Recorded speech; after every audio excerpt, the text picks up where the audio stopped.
Another curious thing here is Yes. the number of votes in Yes. Southern Niger, considering the fact that these election materials did not arrive at the same time. Yes.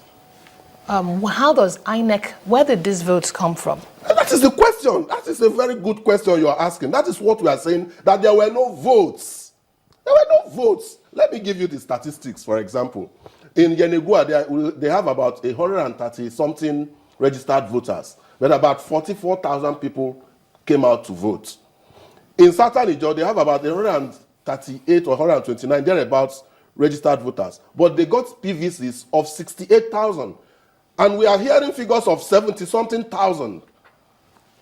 We are hearing figures of 70-something thousand, far above the number of PVCs that were collected. So the question is, where did these votes come from? And me as a lawyer, somebody very interested in the process, I think that we need to investigate why such numbers were churned out. So the numbers themselves are very wrong, and they are deliberately meant to deceive, because there were no votes. There was no voting in Southern Niger. The militants and violence took over the entire terrain, and it was difficult for voting to take place in majority of the locations in Southern Niger. And if you now try to marry the figures, you see that the figures don't tally. The figures don't tally. It is clear. I like the question you have asked, because the figures don't tally. When INEC distributed 68,000 thereabouts PVCs, and you're coming out with a vote of 70-something thousand, we should ask the question, how come? Doesn't that also tell you that it would be totally wrong and unfair to say INEC deliberately did what they did if they still went ahead to see the illogical conclusion I'll give you an analogy. Result? There is something we call implied consent in law, or in actual intention or implied intention. There's a Nelsonian principle in constructive trust, where an admiral of a ship, Admiral Nelson, who had a bad eye, knew that a warship was coming from yonder to destroy his own ship. He knew that if the ship is destroyed, he was able to commit some fraud because of the destruction of that ship. So what he did, he deliberately put the stethoscope, that, I don't know what they call it, that instrument with which you see telescope. Telescope, exactly.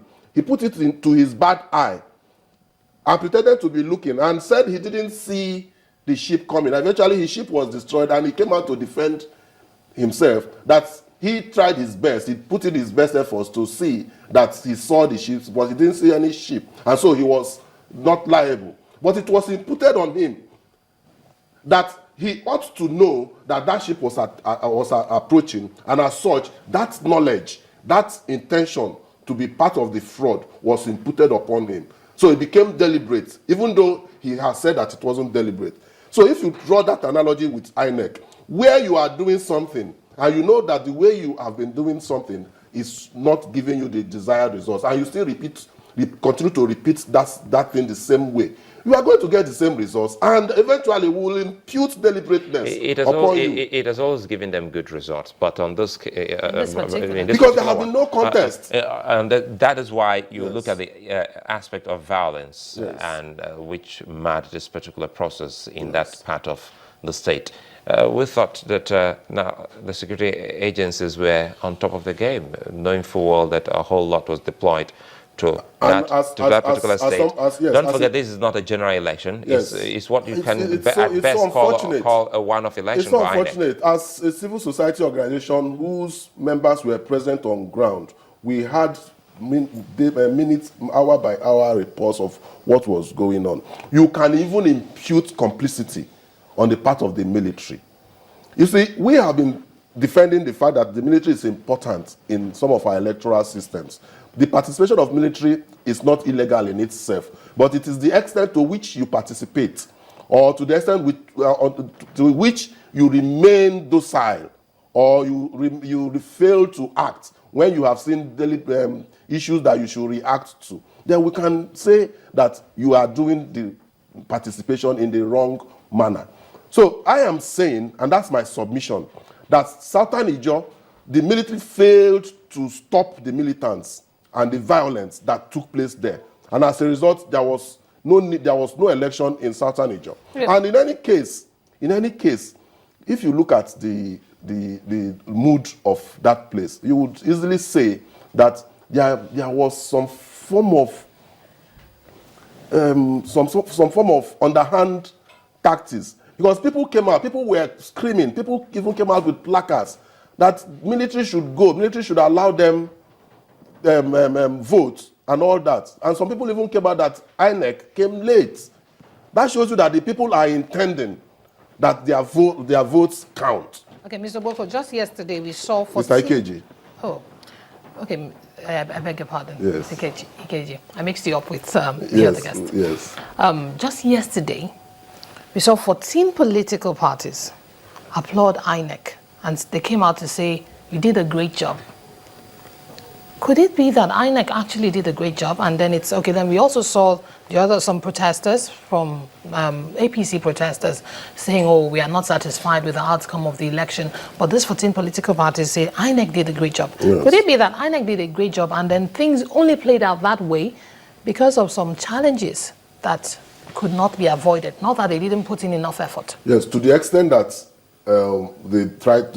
they put in efforts in some of the local governments. You know, ownership of some of these followers who unleash mayhem on election day is another thing that we have not been able to put our fingers on when it comes to prosecuting those who cause havoc and mayhem and violence on election day.